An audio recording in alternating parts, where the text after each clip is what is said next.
The bass of the city thumped like a heartbeat, low and dangerous.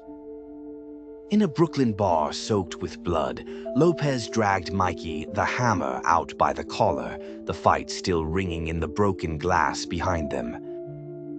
Sessa leaned against a car, grinning as he wiped a revolver clean with his sleeve. Admiral Impeach snapped his briefcase shut. Zintilli's hand clamped over Bambi's face, tilting her eyes to his. His words dripped like honey, but his gaze was iron. In the end, he said, everyone belongs to somebody. Bambi's breath came sharp. Her hand tightened on the hidden blade. And then the screen went black, sound dropping out like a body hitting water.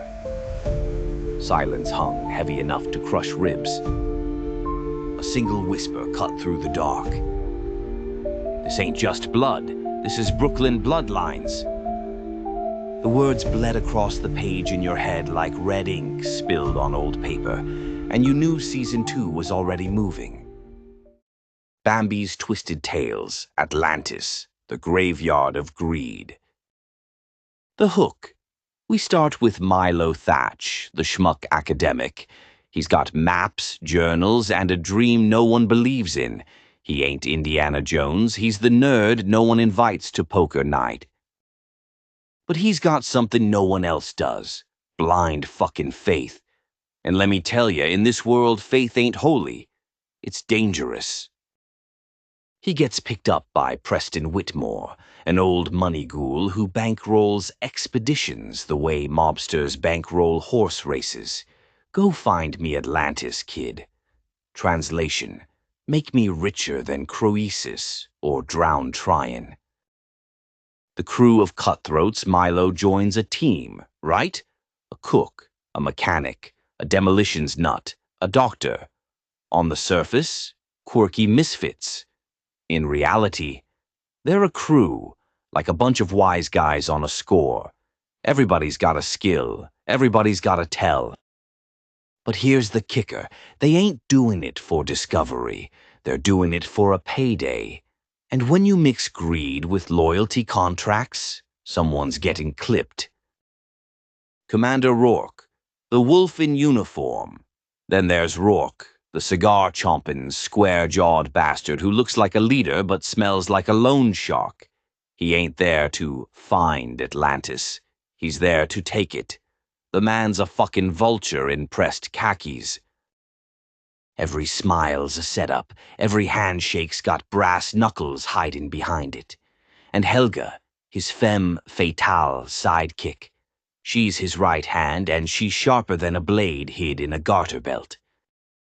The kingdom below. They find it, Atlantis. But it ain't ruins. It's alive, still breathing, still humming, still glowing with that big-ass crystal heart. The Atlanteans ain't dead. They're survivors. A whole society hiding under the waves, clinging to scraps of power. And that's the tragedy. A civilization with the cure for everything. Disease, hunger, death. And what's the first thing the surface crew thinks? How much can we sell it for? The shakedown. Here's the real horror. Rourke don't want to study Atlantis. He wants to rob it. Rip the crystal out, sell it like a mobster peddling dope.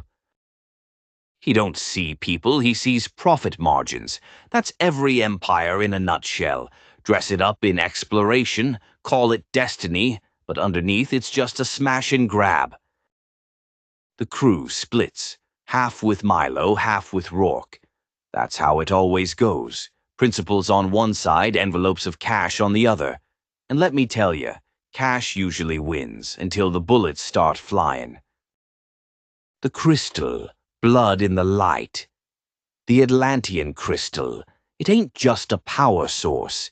It's a soul jar. It holds their ancestors, their history, their fucking lives. Ripping it out is like yanking the heart out of a body while it's still beating.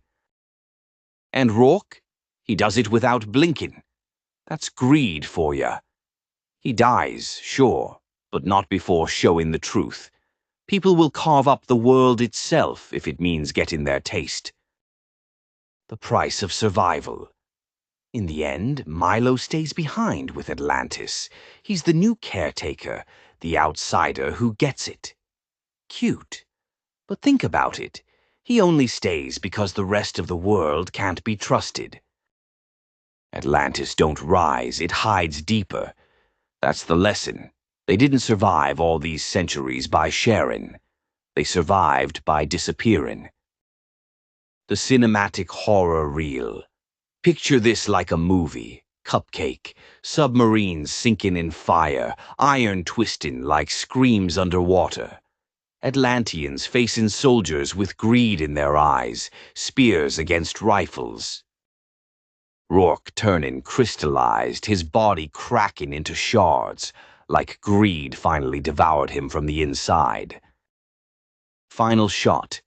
Milo in the throne room, statues of past kings watching, crystal light flickering like a funeral candle. He ain't smiling. He knows he ain't saved nothing. He's just delaying the inevitable. Moral of the story. Atlantis teaches you this. Treasure ain't always something you can pocket. Sometimes it's history, sometimes it's culture, sometimes it's a people's fucking soul.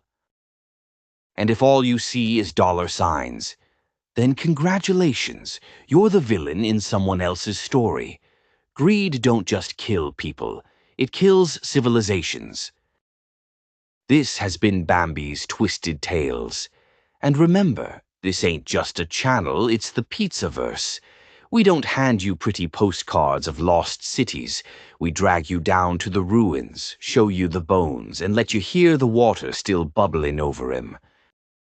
Smash that like, hit subscribe, and ring the bell before you find yourself drowning in someone else's get-rich-quick scheme.